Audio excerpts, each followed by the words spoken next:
Bonjour à tous, bienvenue sur les Blabla de Quetzal pour un nouveau tutoriel créatif. Je suis ravie de vous retrouver cette semaine pour une carte d'hiver, une carte un peu aux allures de Noël, même si c'est pas vraiment les couleurs de Noël, c'est des couleurs un peu modernes qui rappellent plutôt le froid, puisqu'ici nous avons du piscine party. Donc c'est une carte qui est tout en volume, je ne sais pas si vous pouvez le voir à la caméra, je pense que oui. Donc elle a été embossée avec le classeur de gaufrage, notre plioir 3D, qui s'appelle 3D Sapin, qui est dans notre mini catalogue du mois de septembre à décembre. C'est un plioir que j'adore vraiment parce qu'il a un effet vraiment waouh. Et ce plioir, je ne me suis pas contentée simplement de l'utiliser à froid. Une fois que j'ai eu mon volume, je suis venue utiliser des techniques avec la chaleur et l'embossage à chaud. Donc j'ai utilisé de la couleur.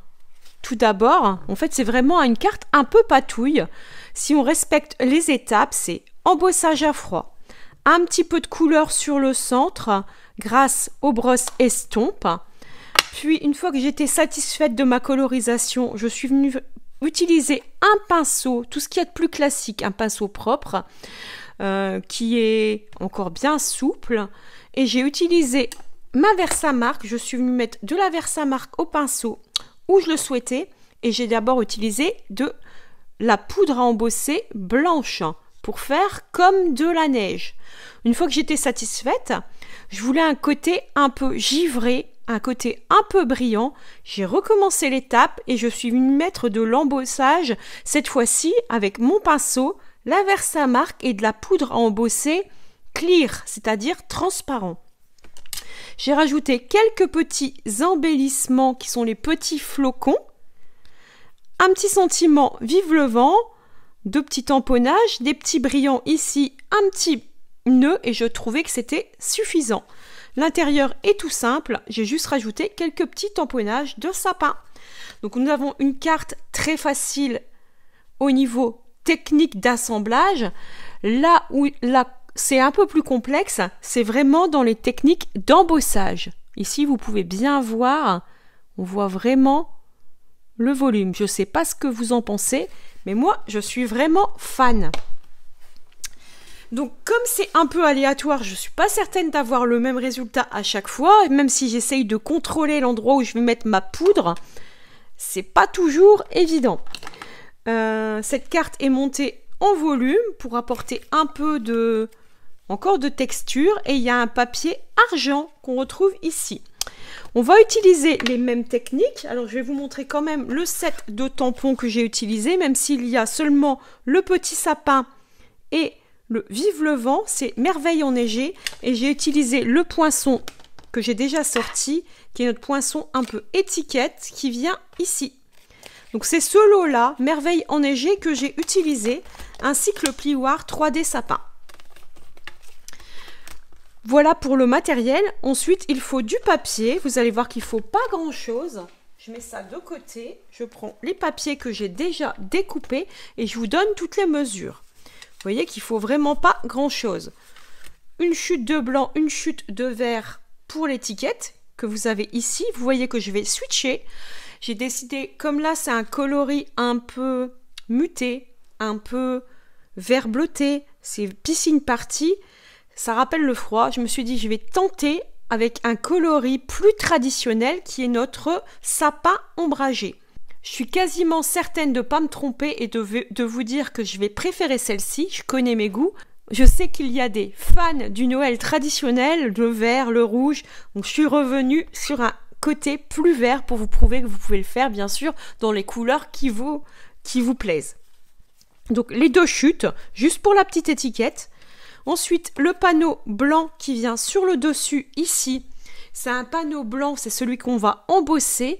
Et ce panneau fait 10,4 par 14 cm, tout rond. Ensuite, on a un papier métallisé, moi ici argent. Vous pouvez bien sûr prendre du doré si vous préférez, du cuivré, du rose gold. C'est vous qui voyez, même du pailleté. Moi, je voulais quelque chose d'assez froid pour rappeler un peu vraiment la neige, le froid. Je trouve que c'est mieux dans cette utilisation que du doré, mais c'est vraiment un goût personnel et un choix de ma part. Donc ce panneau métallisé fait 10,7 par 14,3. Ensuite, une base de cartes, j'ai switché. Vous voyez qu'ici, j'avais utilisé une base de cartes qui s'ouvrait vraiment en format, on va dire, paysage.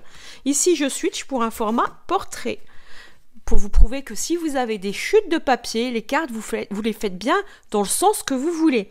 Ici, le morceau fait donc 11 cm de large et ensuite 29 cm,7 la hauteur d'un A4. 29,7 par 11. Dans les 29,7, on fait un pli à 14,85, comme ceci, pour avoir notre base de cartes.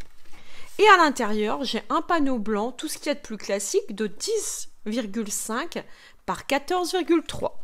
N'hésitez pas à faire pause, revenir en arrière pour noter toutes les mesures. Et je vous rappelle que toutes les mesures seront sur la fiche technique qui est disponible gratuitement en vous abonnant à la newsletter. Le lien est en barre d'infos, il suffit de se rendre sur le blog. Et puis c'est parti pour la création. On va commencer par le plus délicat et ce qui représente, on va dire, toute la technicité de la carte, parce que pour le reste, c'est du simple. C'est embosser à froid, puis à chaud, notre panneau.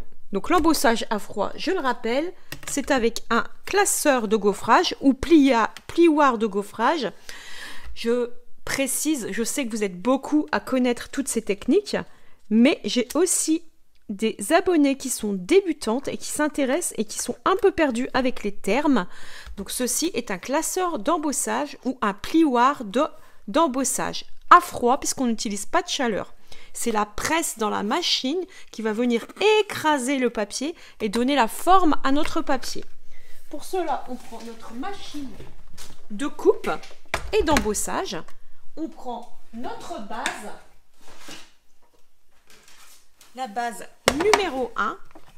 Ensuite, on vient glisser notre plioir ou classeur, puis notre plaque spécialité qui est la plaque 4, parce que c'est un embossage 3D. Il y a des classeurs plus simples. Dans ce cas-là, c'est pas la même façon. On vient passer dans la machine. Ça ne doit pas forcer, ça passe facilement. Désolée, je vous ai peut-être un peu fait bouger. Et ensuite, on récupère le classeur et notre papier. Je mets de côté la machine. Pour l'instant, j'en ai plus besoin. Et voilà le papier. Vous voyez qu'il est déjà embossé. Il y a notre forme de sapin qui est déjà en place. Mais ça reste très blanc. Alors c'est déjà très chouette. Il y a aussi le verso qu'on peut utiliser ce coup-ci. Les sapins sont en creux. Mais c'est une autre technique. On peut aussi l'utiliser. J'essaie de bien vous le montrer. Des deux façons. Vous voyez, ici nous avons un volume sur le sapin. Ici nous avons un creux sur le sapin. On va utiliser, nous, le volume. On va prendre une brosse. Moi, je prends une petite. Il existe aussi des plus grosses. Ici, je sais que je vais essayer de rester dans le détail et pas trop déborder. Donc, je vais prendre une petite brosse ainsi qu'un encreur en sapin ombragé. Et ce que je vais faire, c'est que je vais bien mettre de l'encre sans trop charger. Je décharge le plus gros ici. Et là, je vais commencer vraiment sur le centre de mon sapin.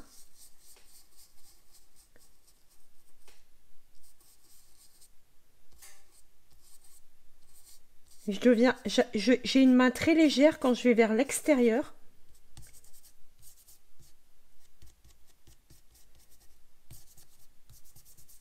Du sapin.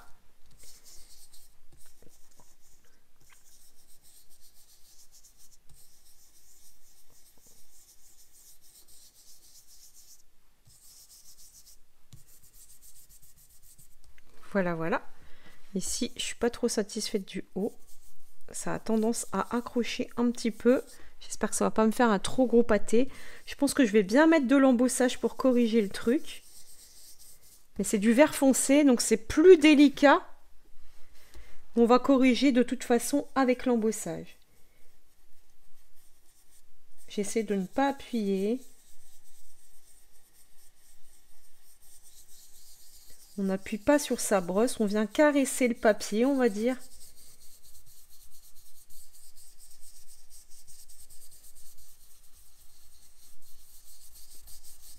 J'appuie un peu plus au centre pour marquer le tronc, on va dire, et l'intérieur.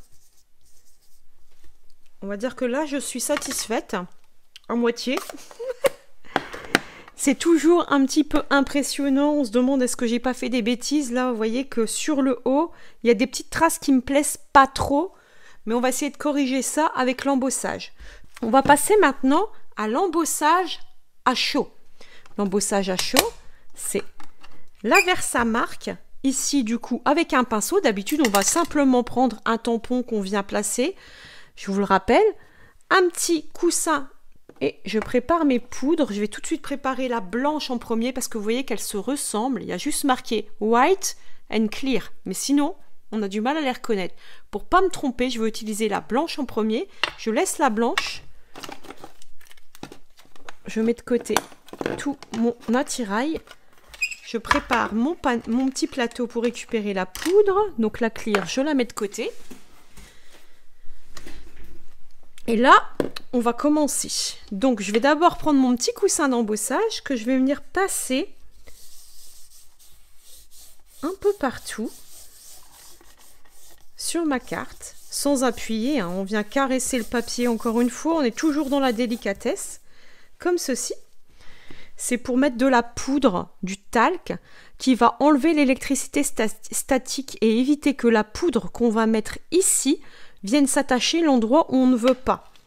Maintenant, je prends mon pinceau et là, je viens mettre de la Versamark, qui est un peu une encre collante, comme de la colle, et je viens la mettre aux endroits où j'ai envie de mettre du blanc.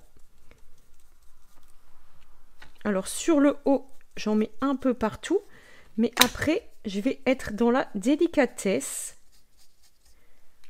Je ne veux pas mettre trop. Je veux garder du vert, je veux pas que mon sapin soit entièrement blanc.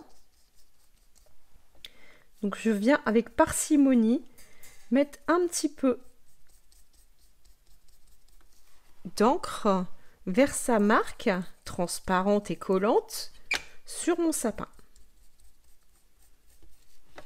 Ici pareil, j'insiste un petit peu plus parce que je suis pas tout à fait d'accord et satisfaite, on va dire, avec ce que j'ai fait.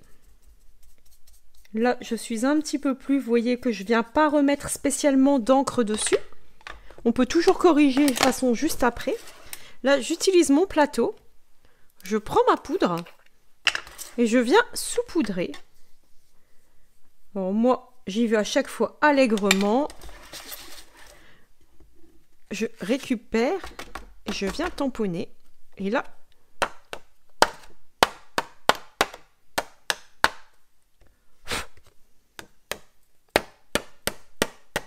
j'essaie d'enlever le plus gros. Je vais regarder ce que ça fait si je dois corriger. Ici,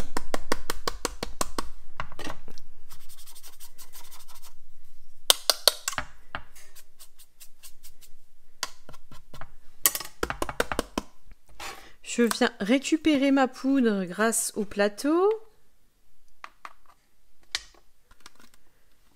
On essaie d'en récupérer un maximum. Je dois avoir un petit pinceau qui se balade.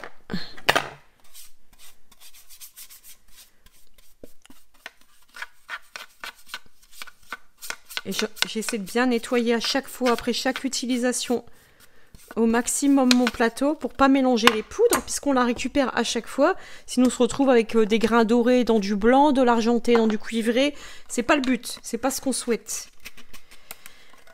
Et là, je vais mettre à chauffer. Alors, je vais laisser pour la première, on va dire, mise en volume avec la poudre, pour que les personnes qui sont débutantes et qui ne connaissent pas l'embossage à chaud puissent voir. Pour la deuxième, quand je vais passer en transparent, je couperai le son et j'accélérerai. Désolée, j'ai encore bougé un petit peu le pied qui soutient ma caméra. Donc ici, le pistolet chez Stampin' Up, il y a 2 positions. C'est pas toujours le cas dans les autres marques. J'ai une autre marque où il y a une seule position. Je sais qu'il y a aussi d'autres marques qui l'ont. Si vous avez 2 positions, la position 1 sert à faire sécher des choses. Par exemple, vous faites de l'aquarelle, vous avez trop trempé votre papier, vous voulez sécher plus vite, etc. Vous mettez en 1. En 2, c'est vraiment pour l'embossage, c'est beaucoup plus chaud. Donc on met en 2. Je vais vous expliquer avant de mettre. Donc on met en 2. On laisse chauffer pendant 10-15 secondes. Puis on vient commencer à faire fondre.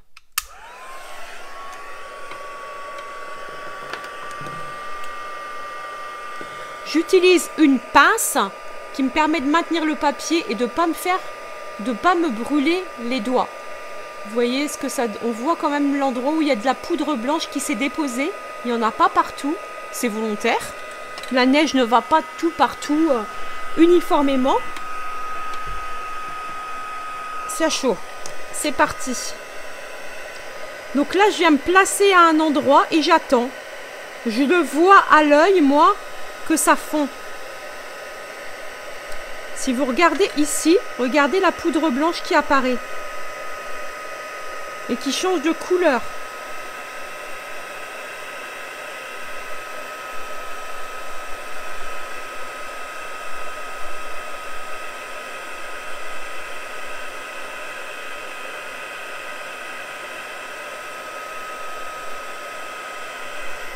Vous voyez, elle est blanche ici, elle est grise là. Je ne sais pas si vous pouvez le voir, regardez la couleur. On le voit quand elle est fondue. Et quand ça fond, on bouge de place pour pas cramer le papier, évidemment, parce que c'est très chaud. Donc on reste pas sur place.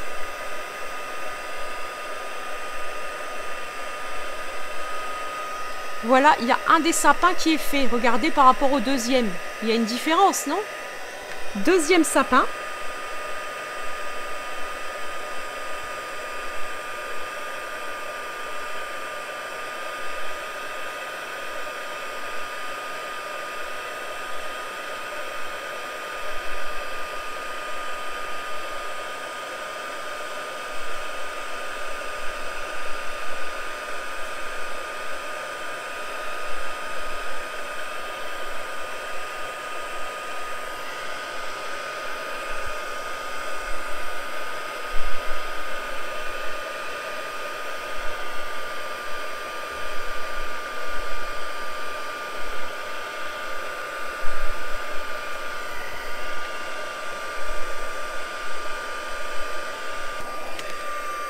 Voilà, je suis restée un petit peu en vitesse 1. Voilà ce qu'on obtient.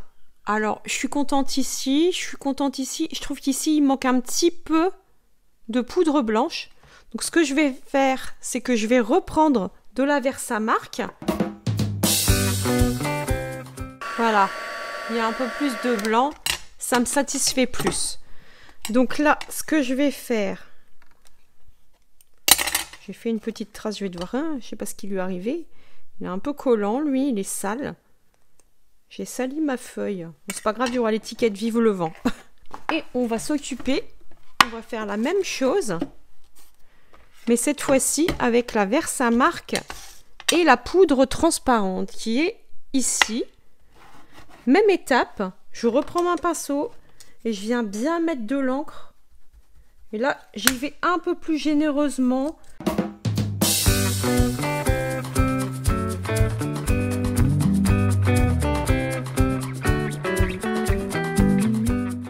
Regardez ce qu'on obtient. Vous avez vu la différence? Dès qu'on met le glacé, là, l'effet un peu... Ça met en évidence le relief, le brillant. Et j'adore. Donc il faut vraiment une double... un double embossage à chaud. En fait, on a un embossage à froid, une colorisation à la brosse estompe et un double embossage à chaud. Voilà ce que ça donne. Je trouve ça vraiment chouette. Alors bien sûr, avec la chaleur, ça a tendance à faire un peu gondoler notre papier. C'est comme l'humidité. Pour ça, j'ai récupéré des bandes. Normalement, j'en avais 3. Je ne sais pas où elle est, ma troisième bande. Elle est là. Des bandes de papier mousse 3D, c'est comme les stampings dimensionnels mais en plaques. Et je viens carrément mettre la longueur pour bien maintenir le papier.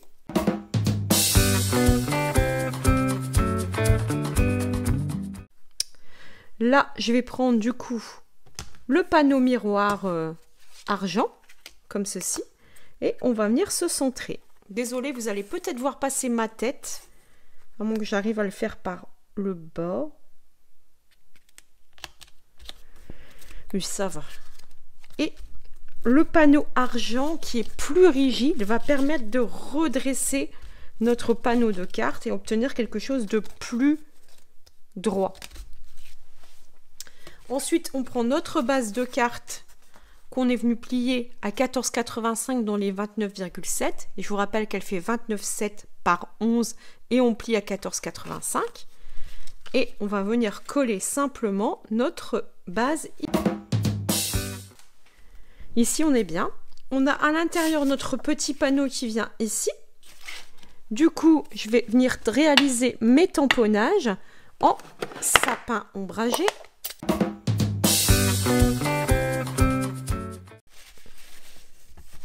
Hop, je viendrai nettoyer mon tampon juste après. Du coup, ici, je peux venir le coller à l'intérieur. Je vais coller le panneau, tout simplement. Alors, vous choisissez double face, colle liquide. Voilà, voilà. Ici, l'intérieur est OK. Il reste notre découpe à faire avec notre tamponnage. Donc, le tamponnage, c'est Vive le vent. Je vais le réaliser tout de suite. Je le fais volontairement. Je ne l'ai pas bien tamponné. Voilà, au centre. Je sais que quelquefois on dit non, on se met sur le côté, mais pas toujours. Et donc, je l'ai mis un peu au milieu parce qu'en fait, je voulais vraiment avoir la place pour découper ici le Vive le vent. Puis, on va découper aussi l'étiquette verte.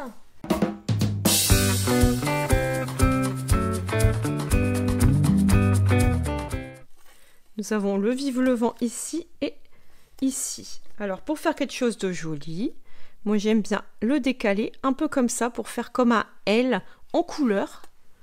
On peut mettre en volume ou pas, c'est vous qui voyez. Je ne l'avais pas mis sur la précédente, je vais le mettre ici. Donc pour ça, je prends des dimensionnels. Il doit m'en rester, s'ils veulent bien venir. Hop. Je mets 2 dimensionnels au dos.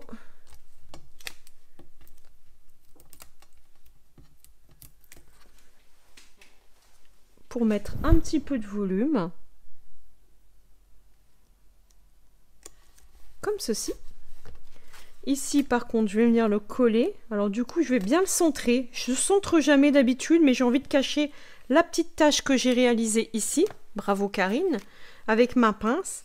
Comme quoi, vous voyez que même nous, on fait des taches ou on fait des ratés quelquefois. Et qu'en fait, la solution, c'est opération camouflage. Et c'est ni vu ni connu. Qui pouvait savoir que j'avais fait une tache avant? Tous ceux qui regardent mes vidéos, vous allez me dire. Ici, je trouve qu'il manque un petit quelque chose. Je vais rajouter des petits brillants. Je vais rajouter aussi un nœud. Alors, précédemment, j'avais utilisé un nœud en pompon. J'ai pas de couleur sapin ombragé. Mais du coup, moi, quand c'est comme ça, je prends un petit nœud blanc, extra fin, brillant, en plus avec un fil argenté que je coupe en biseau. Je vais aller chercher un marqueur à alcool Stamping Blade. Alors si vous n'en avez pas, vous pouvez très bien le laisser blanc et argent et faire un petit nœud comme ça, ça sera très sympa, hein. Moi j'ai envie de lui donner un peu de couleur. Je prends mon marqueur à alcool. Je crois même que je vais prendre la pointe de pinceau, ça ira plus vite. Et c'est parti. Et là, je vais simplement venir réaliser un tout petit nœud. J'ai peut-être été un peu radin en quantité. Je pense que ça ira. Je veux pas un trop gros nœud. Vous voyez que je viens le régler un petit peu à la fois. Ce petit nœud vert là, comme ceci. On peut même le mettre un petit peu plus en haut cette fois-ci pour pas faire pareil. Le mettre un petit peu ici. Je pense que c'est ce que je vais faire. Alors pour le fixer, je vais prendre des mini points de colle. Après on peut le laisser un peu libre. Voilà. quelque chose comme ceci. J'aime beaucoup le fait que ça soit pas tout à fait pareil que l'autre. Donc les petits flocons, ils vont avec la collection justement Merveille enneigée. Pour les prendre, ça sera plus facile avec l'outil touche à tout classique, comme ceci. Je vais enlever un petit peu parce que j'en avais sorti un peu beaucoup. On va attendre, ça va sortir. Regardez, on voit que ça commence à sortir. Il y a un petit bout vert qui vient là. Donc on peut aller le chercher. Ça vient se coller. Et de l'autre côté, je vais prendre, j'en ai plusieurs moi, des outils touche à tout, parce que je suis un petit peu fainéante. Je vais choisir où j'ai envie d'aller coller mes petits flocons, comme ceci.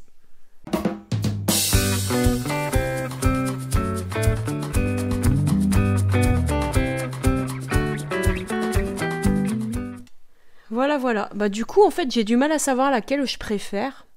Je trouve que le nœud un peu plus foncé, le truc, malgré que ça reste clair, ça apporte beaucoup plus de contraste avec la foncée. Vous voyez, comme quoi je me suis peut-être un petit peu trompée. Alors, j'aime beaucoup les deux. Et j'ai une petite préférence, je crois, sur la un peu plus foncée que je viens de réaliser avec vous.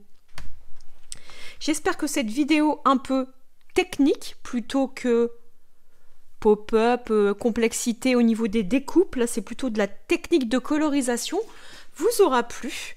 On se retrouve la semaine prochaine pour un nouveau tuto. À mardi!